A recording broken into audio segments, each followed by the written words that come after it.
విజయవాడ నుంచి మా ప్రతినిధి వినాయక్ అందుబాటులో ఉన్నారు. అక్కడ పోలింగ్ ఏర్పాట్లు, ఈవీఎం డిస్ట్రిబ్యూషన్ అండ్ మరింత సమాచారంపై అప్డేట్స్ అందించడానికి వినాయక్, మీ దగ్గర ఉన్న ఇన్పుట్స్ ఏంటి? ఎన్టీఆర్ జిల్లా వ్యాప్తంగా 7 అసెంబ్లీ నియోజకవర్గాలు, అదేవిధంగా విజయవాడ పార్లమెంట్కి సంబంధించి రేపటి పోలింగ్కి సంబంధించి అన్ని ఏర్పాట్లు కూడా పూర్తయ్యాయి. ఏ విధంగా ఏర్పాట్లు చేశారు, అదేవిధంగా డిస్ట్రిబ్యూషన్ ఏ విధంగా జరుగుతుందనేది మనతో పాటు తెలియజేసేందుకు జిల్లా కలెక్టర్ ఢిల్లీలో ఉన్నారు. ఆయనతో మాట్లాడదాం. సార్, ఏ విధమైన ఏర్పాట్లు చేయడం జరిగింది? ఎన్టీఆర్ జిల్లాకు సంబంధించి 7 అసెంబ్లీ నియోజకవర్గాలు, అదేవిధంగా 7 పార్లమెంట్ పరిధిలో ఎన్ని పోలింగ్ కేంద్రాలు ఉన్నాయి, ఎంతమంది సిబ్బంది వినియోగిస్తున్నారు, డిస్ట్రిబ్యూషన్ ఏ విధంగా జరుగుతుంది?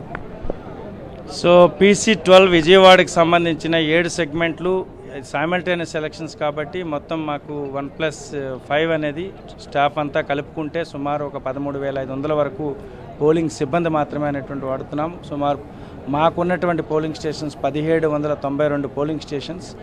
సో దానికి తగ్గట్టుగా అన్ని ఏర్పాట్లు అనేటువంటివి జరిగాయి. డిస్ట్రిబ్యూషన్ అనేది 7 లొకేషన్స్లో జరుగుతుంది. ఇప్పుడు మనం మాట్లాడుతున్నటువంటి లొకేషన్ ఇందిరాగాంధీ మున్సిపల్ స్టేడియం. చాలా స్పేసియస్గా ఉంది కాబట్టి చాలా చక్కగా కూర్చొని వాళ్ళ మెటీరియల్ని ప్రాపర్గా సార్ట్అవుట్ చేసుకుంటున్నారు. ఈవీఎంస్ని, వీవీప్యాట్స్ని మరొకసారి చెక్ చేసుకుంటున్నారు. సో ఇదే విధంగా మిగిలినటువంటి 6 దగ్గర కూడా ఇదే విధంగా ఉంటుంది. అయితే కొంచెం షార్టేజ్ ఉండే దగ్గర, స్పేస్ కన్స్ట్రైంట్ ఉండే దగ్గర అనేటువంటిది ఇంత విశాలంగా ఉండకపోవచ్చు. కానీ నేను చాలా క్లియర్గా ఇప్పటికే మా రిటర్నింగ్ అధికారికి పూర్తిగా ఇన్స్ట్రక్షన్స్ ఇవ్వడం జరిగింది. సో ఎలా కూర్చోబెట్టించాలి, సీటింగ్ ప్లాన్ ఎలా ఉండాలి, రిజర్వ్ స్టాఫ్ ఎలా కూర్చోవాలి, ఎలా రిప్లేస్మెంట్ ప్లాన్ చేసుకోవాలి, మెటీరియల్ ఇచ్చే విధానం ఏమిటి, తిరిగి మనం పంపించడం అనేది బై 1 o'clockకి మన డిస్పర్సల్ అనేటువంటి రిపోర్ట్ పంపించే టార్గెట్ని ఎలా చేసుకోవాలనేది చాలా డీటెయిల్డ్గా అనేటువంటిది డిస్కస్ చేసుకున్నాము. So it is happening very well. Polling సిబ్బందిని పోలింగ్ కేంద్రాలను తరలించడానికి మొత్తంగా ఎన్ని వాహనాలు ఏర్పాటు చేశారు? దానికి సంబంధించి సెక్యూరిటీ ఫీచర్స్ ఏ విధంగా తీసుకోవడం జరిగింది?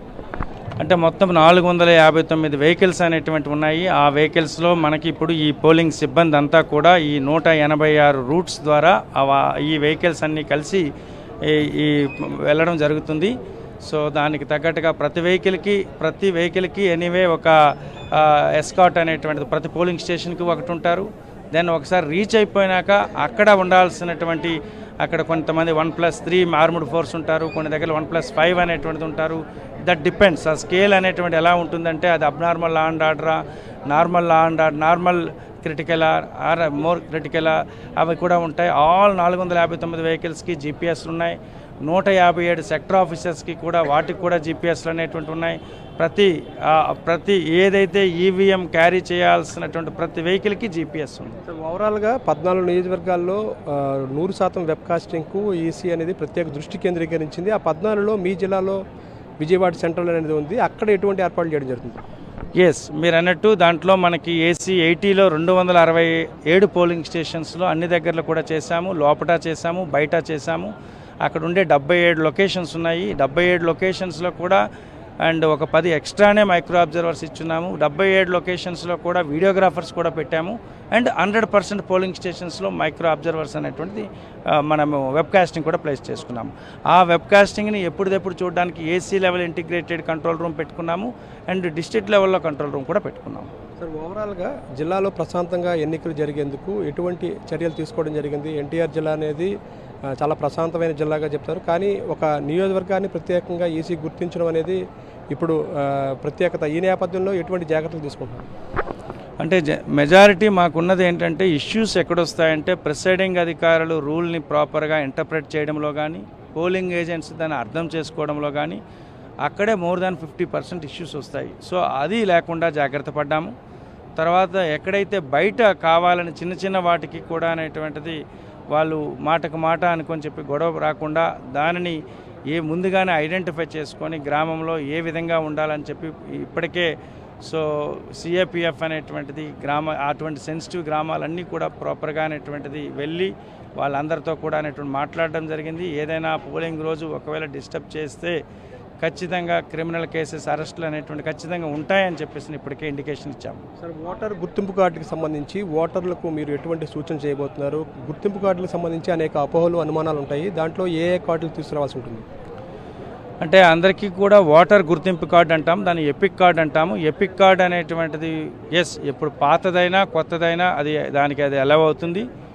ఒకవేళ గుర్తింపు కార్డు లేకపోతే మనము ఆధార్ కార్డు అనేటువంటిది ఇప్పుడు ప్రతి ఒక్కరి దగ్గర అనేటువంటి ఉంది, లేదు ఉపాధి హామీ కార్డు అనేటువంటి ప్రతి ఒక్కరి దగ్గర ఉంది, లేకపోతే డ్రైవింగ్ లైసెన్స్ చాలామంది దగ్గర ఉంది, లేకపోతే పాన్ కార్డు అనేటువంటిది చాలామంది దగ్గర ఉంది, లేకపోతే బ్యాంక్ పాస్బుక్ అనేటువంటిది తీసుకొని దానిపైన ఫోటో ఉన్నది ప్రతి ఒక్కరి దగ్గర ఉంది.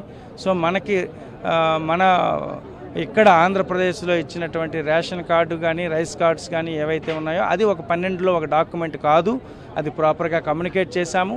Water information slip election commission ఏదైతే ప్రింట్ ఇచ్చిందో అది కూడా ఒక డాక్యుమెంట్ కాదని చెప్పేసి అని ప్రాపర్గా చెప్పాము. ఎవరైనా ఎన్ఆర్ఐ ఎలక్టర్స్ ఎవరైనా వస్తే వాళ్ళకి ఇప్పుడు చెప్పినటువంటి ఏవి ఉండవు కావు, ఈ డాక్యుమెంట్ వాళ్ళకి ఎలిజిబుల్ కాదు, కేవలం వాడికి ఒరిజినల్ పాస్పోర్ట్ మాత్రమే, అది కూడా మనం కమ్యూనికేట్ చేసాం. సార్ ఓవరాల్గా డిస్ట్రిబ్యూషన్ ఏ విధంగా జరుగుతుంది? ఇప్పుడు 7 నియోజకవర్గాల్లో కూడా డిస్ట్రిబ్యూషన్ ఎంతవరకు పూర్తయింది, ఎప్పటి లోపల పూర్తవుతుంది? So almost 95 to 98% PO APO OPOs వచ్చారు అండ్ వాళ్ళ యొక్క పోలింగ్ పార్టీ ఫార్మేషన్ జరిగిపోయింది. సో తర్వాత వాళ్ళకి సంబంధించిన మెటీరియల్ కూడా అనేటువంటిది ఇవ్వడం జరిగింది, సో దట్ వాళ్ళకి లంచ్ అనేటువంటిది ఇక్కడ పెట్టి దెన్ డిస్పర్సల్ అనేటువంటిది ప్లాన్ చేసుకుంటున్నాము. ఎందుకంటే మళ్ళీ అగైన్ పోలింగ్ స్టేషన్కి వెళ్ళేటప్పుడు లంచ్ అనేది కష్టం అవుతుంది కాబట్టి just we're waiting for the lunch. By 1 o'clockకి మాది ఇక్కడ నుండి అందరూ కూడా అనేటువంటి బస్సెస్ ఎక్కి పంపించడానికి అన్నట్టుగా దాని తగ్గట్టుగా ప్లాన్ చేసుకుంటాం. సార్ ఈసీ ఉపయోగించే ఇంక్ మీద సోషల్ మీడియా జరుగుతున్న ప్రచారం మీద ఏం చెప్తారు? సో అది సాధ్యం కాదు, ఎందుకు అంటే మనకి అది మైసూరులో చేసేటువంటి ఒక ప్రెస్ మాత్రమే తయారు చేస్తుంది, బయట చేయడానికి అది వీలు పడదు. అది కూడా గోరు మీద రాసేటప్పుడు అది ఆరెంజ్ రంగులో కానిటువంటి మారుతుంది, ఇంకొకటి నల్ల రంగో ఇంకొక రంగో అనేటువంటిది ఉండొచ్చేమో, కానీ దీనికైతే మనతో అది సాధ్యం కాదు. ఆల్రెడీ ఒక వ్యక్తి వచ్చాక ఆ వ్యక్తి అనేటువంటిది ఓటు వేస్తున్నారా లేదా అని తెలిసిపోతుంది. ఆ వ్యక్తి ఓటు వేయలేదు అయినప్పుడు కూడా సిరా ఉంది అని అంటే అది ఎలా అవుతుంది? సో దట్ ఇప్పుడు ఈ ఇండెలిబుల్ ఇంక్ ఏదైతే అనుకుంటున్నామో చెరగని సిరా అనేటువంటిది అనుకునే విధంగా ఎవరంటే వాళ్ళు తయారు చేసుకున్నారని వీలు పడదు. కేవలం నార్మల్ సిరా రాసుకోవచ్చు, నల్లటిదో ఏదైనా అలాంటిది ఏమైనా ఒకవేళ రాసి అలాంటి చేశారు అనుకోనంటే ఖచ్చితంగా దానిపైన ఇన్వెస్టిగేషన్స్, క్రిమినల్ కేసెస్ ఉంటాయి. ఓకే, ఓవరాల్గా మనం చూస్తే కనుక ఎన్టీఆర్ జిల్లాలో ప్రశాంతంగా పోలింగ్ ప్రక్రియకు అన్ని ఏర్పాట్లు చేశామనేది కలెక్టర్ ఢిల్లీరావు చెప్తున్నారు. దీంతోపాటు డిస్ట్రిబ్యూషన్ అనేది దాదాపుగా 95% వరకు కూడా ఇప్పటికే సిబ్బంది చేరుకున్నారు. మధ్యాహ్నానికి డిస్ట్రిబ్యూషన్ పూర్తి చేసి సాయంత్రానికల్లా జీపీఎస్ ఆధారిత వాహనాల్లో పోలింగ్ సిబ్బంది అందరినీ కూడా వారి వాహనాల్లో పూర్తి స్థాయిలో పోలింగ్ కేంద్రాలకు పంపించడం జరుగుతుందని కూడా ఆయన చెప్తున్నమాట. రైట్ వినాయక్.